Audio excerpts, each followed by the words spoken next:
Given the dynamics of AI-driven job losses, will we inevitably plunge into a dystopian crisis with mass unemployment, drastic loss of purchasing power, and collapsing social systems? Or will we, as enlightened societies committed to social justice, manage to consider strategically and in a timely manner how to counteract the erosion of traditional taxation of human labor by finding viable solutions to capture and wisely reinvest the excess profits from the AI economy?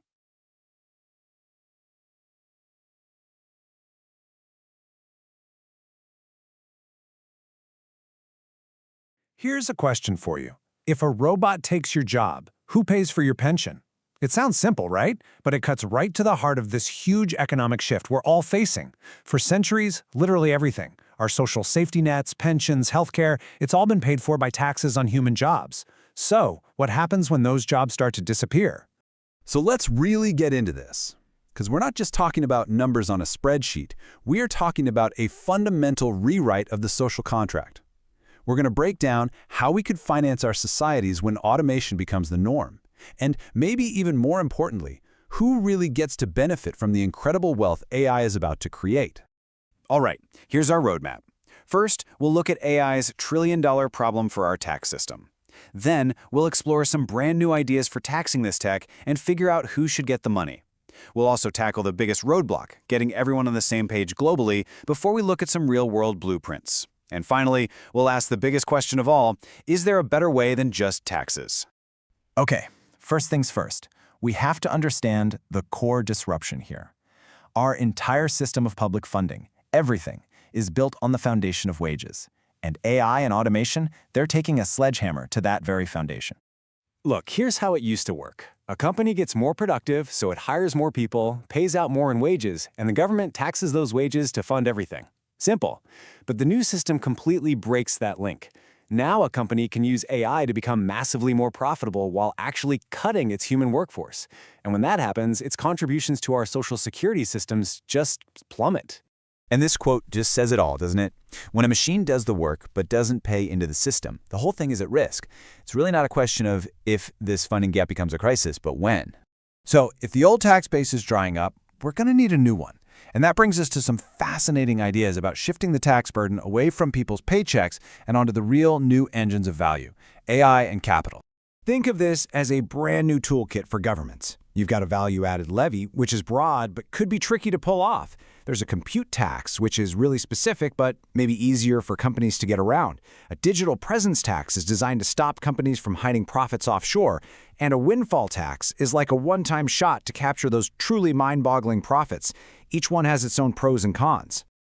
Bill Gates put this forward years ago, and it's just such a simple, powerful idea. It's all about fairness. If a robot is creating the same economic value as a person, shouldn't it contribute to society in the same way?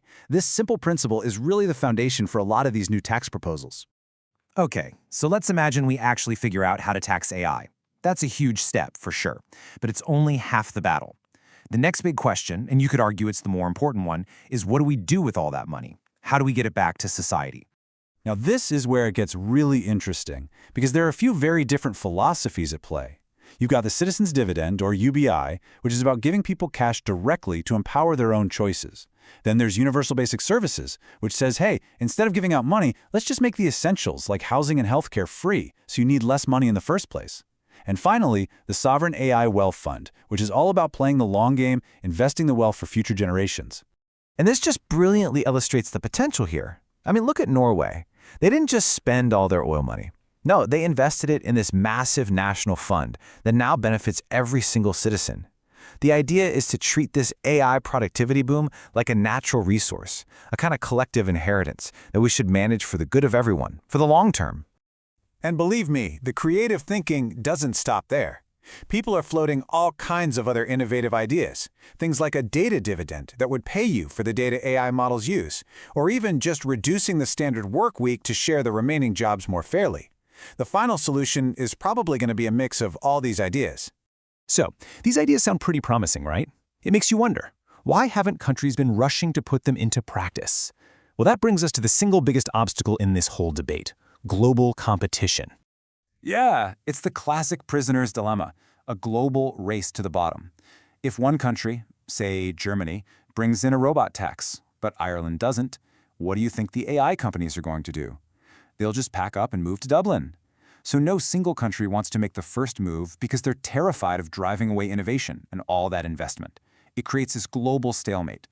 And here's the proof. To date, only one country has even dipped its toe in the water: South Korea. They introduced a so-called robot tax, but it was incredibly timid.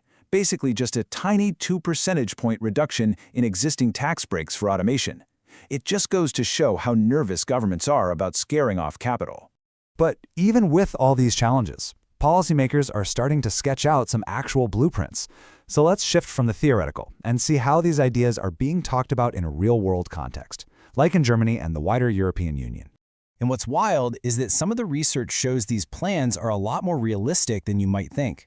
One model, for example, found that a pretty moderate 33% tax on the profits from an advanced AI could be enough to fund a basic income worth 11% of a country's entire GDP. The math shows that it's possible. And at the EU level, the whole conversation is being framed around preventing something called techno-feudalism. It's this future where a tiny handful of tech giants own all the AI, and the rest of us are basically dependent on them. So ideas like a data dividend or a minimum AI tax across the whole block are seen as crucial tools to make sure the benefits of AI are shared more democratically. Okay, this brings us to our final section, and this is where the debate gets pushed one step further. What if all this talk about taxes is just putting a Band-Aid on a broken system? What if the real solution is something way more radical? And there it is, the paradigm shift. Maybe, just maybe, we've been asking the wrong question all along.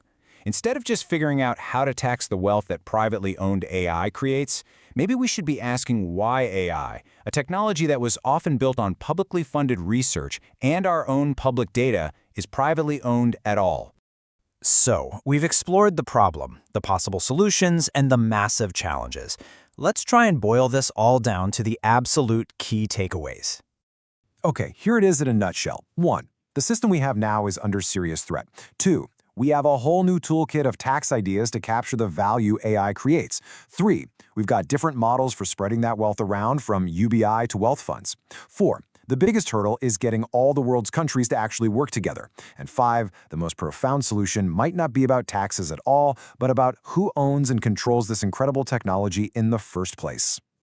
Now, this analysis we've walked through has been put together from a really wide range of expert research, policy papers, and economic models, all to give you a solid overview of this critical debate.